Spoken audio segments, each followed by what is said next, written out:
This is a fundraising tour for UNICEF, for funds which we need very badly. You're doing how many cities on this tour? This is all 1980? It's 5 cities. In this year? Oh, it isn't said that I won't be back. This is just this bit. And it's as long as I can hold out, because it's quite exhausting, you know. I mean, you start off unhappily always with a jet lag, which you never quite catch up with, and which I never catch up with at all, really, because I'm permanently jet lagged. But it's been marvelous, very stimulating, quite exhausting, because it's been wall-to-wall appointments and, you know, celebrations and evenings. And but what are they all galas that you're going to, or what else are you Yes. doing besides the sort of partying? Well, there's always been a big fundraising dinner, and sometimes a lunch, and lots of press, lots of media, which we're so grateful for, because, you know, the media really is our lifeline for the children, between the children and people who want to help, and people who want to give and don't quite know how, and, you know.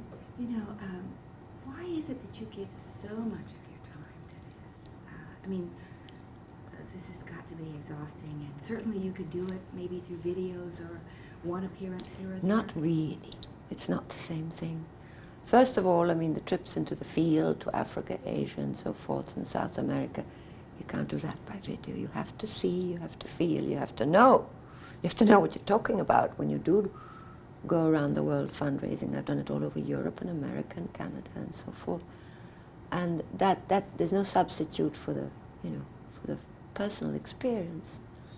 And nor is there substitute the person-to-person appeal, you know, meeting people, talking with them, making contact.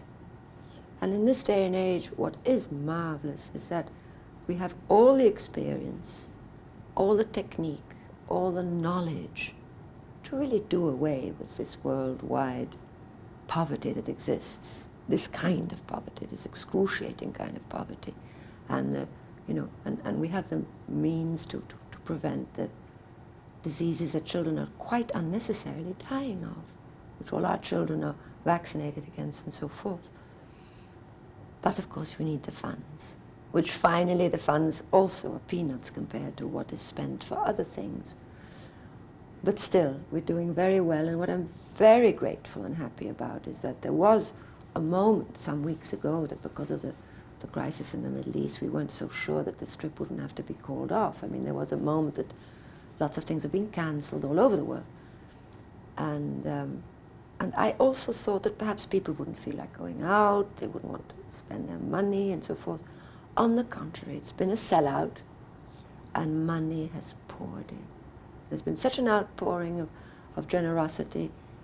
They just understood that now more than ever, you know, there's such a great need. Well, do you think that perhaps the Middle East crisis has made people aware of the plight of people in general and what happens to children? Oh, I do. And I think especially of the Middle East. You quite rightly say their plight, which has gone on for hundreds of years. And I just pray that out of this, apart from the New World Order, will come a happier time for the Arab world. Audrey, when you go into the field, I mean, not very many people actually go into the field. Is not quite the right way of putting that, but when you go to these... No, it is. It is. It's yes, a kind of it is. I field mean, that's what we call it. Yeah. You don't always see fields. Yeah. A lot of it is desert. But when you see these children, and it must be very painful. How in the world can you convey that to all of us who sit in a country that's fairly well off and where our children are so well taken care of? How do you say those? Perhaps some years ago it might have been more difficult. I don't think today it is. The world is becoming very aware, again, thanks to the media. I mean, there isn't a day that doesn't go by that shows pictures, speaks about the environment, children, Africa, or magazines that print stories on all the problems. So, in a way, I'm just bringing testimony to personal testimony.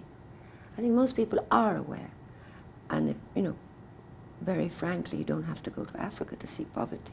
Go, I don't know about Dallas, but I mean, go right around the corner in most of American cities, and there are homeless and children that are abandoned and But maltreated. Does UNICEF provide for children in this country too? Well, our mandate was created for the developing world, what we once called the third world, and now it's the developing world.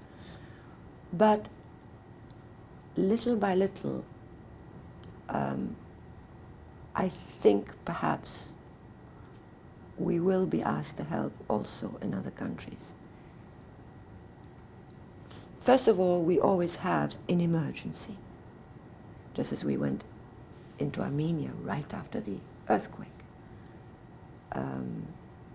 All sort of big emergency droughts or floods or earthquakes. We've just opened an office in Romania, which is considered an emergency, but it's not a developing country. So, Well, maybe it is in a certain way. you know, UNICEF only goes into countries on invitation. We don't just walk into a country and say, do something about your children.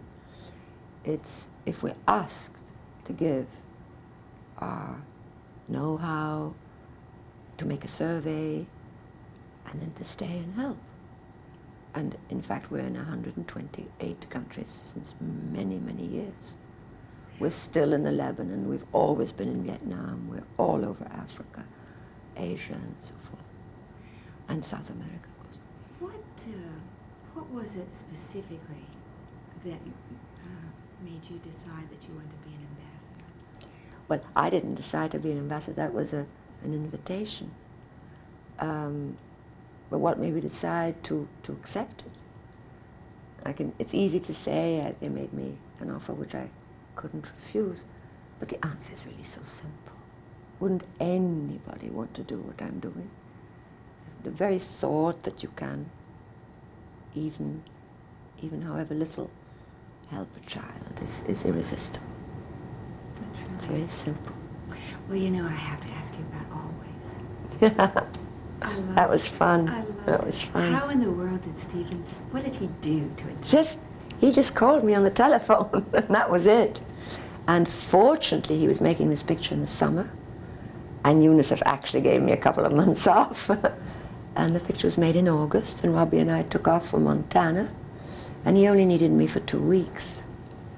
And it was the best thing that could have happened to us, because I think we had just come back from Africa, and we were on our way to Bangladesh or something. But it was a respite and a sort of wonderful interim, full of, first of all, we went to Montana, which is beautiful, where I'd never been before, which is much like Switzerland, where I live. The mountains and the forests and the lakes. They rented a little house because we were way out in the country, and there weren't any hotels there. And all of a sudden we found ourselves sort of, you know, in the most beautiful countryside, breathing wonderful air, going for walks every day, because all in all I only worked for 4 days. And having such fun. Because as you can well imagine, Steven Spielberg is obviously intelligent, obviously sensitive, and wonderfully humorous.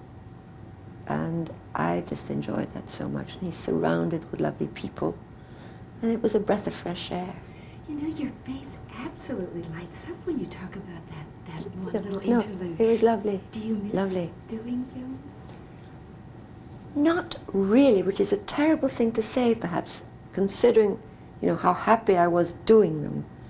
But I think I've been born with an overdose of common sense, you know. And there's a time for everything.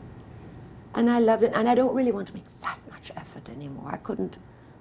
I couldn't do 3 or 4 months on a picture anymore. I mean, getting up at 4 every day and, you know, working all day long, and it's too much. I don't think I could deal with that anymore. And I desperately want to stay home, which I thought I'd gotten around to doing a few years ago. But then UNICEF appeared, so I'm on the road again, you know. But I'd rather spend whatever energy I have left on children.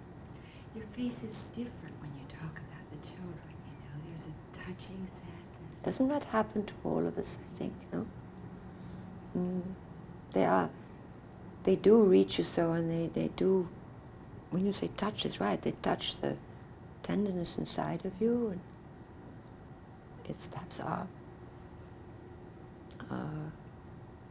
motherly instincts, I don't know, which we all have. Even fathers have motherly instincts. I mean, it's something very deep, and it's totally unbearable to see them suffer. Unacceptable and unbearable. It's the innocence of them. Yes. Isn't that the Yes, it's the total vulnerability. And they are the most vulnerable, they are the frailest, and they're the first to go. They're the first to get sick, the first to die. Now, there was a little tiny reference in some material that I read about this event in you, and I'm not sure I have this correctly in my mind, so correct me.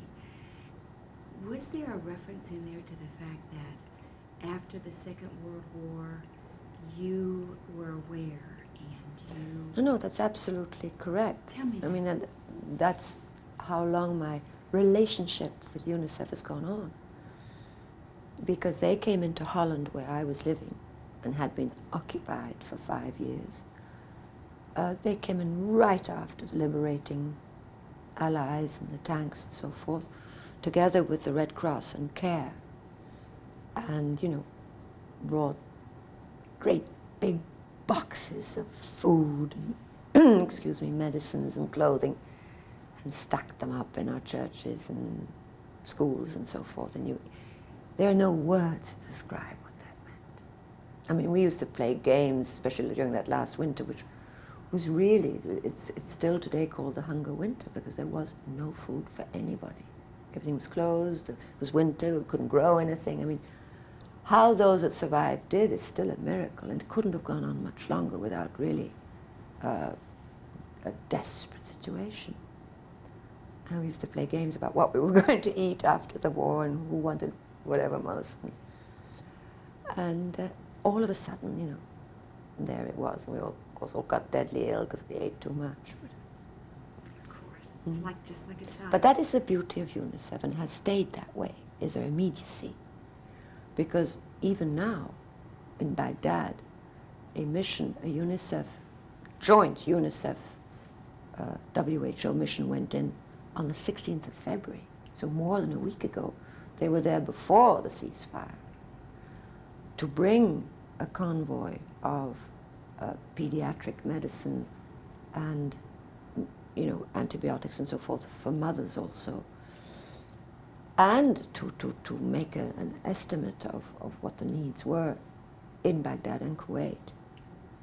Have you ever been sort of behind the scenes when the UNICEF comes in and observe the people? You mean right after a ceasefire like that? Or just at some situation? No, a different situation, which is interesting to know about UNICEF, and I don't know how many people do know, is that they have time and time again created a corridor of peace for children. They did it in North and South Vietnam, they did it in Uganda, they're still doing it in El Salvador, where there's still a civil war going on. They're still doing it in the Sudan, and they just did it in Iraq.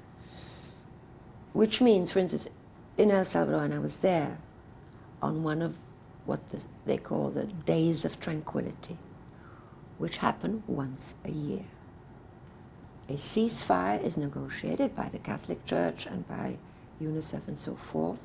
The dates are announced for months and months ahead, on the radio, on television, or whatever, and arms are laid down for 2 days by both sides, so that children could cross borders and be vaccinated. And so the level of immunization is very good in those countries. And this is still going on in the Lebanon. And it went all through the Vietnam War. They've been in Iraq all through the Iran-Iraq war. They never left Iraq.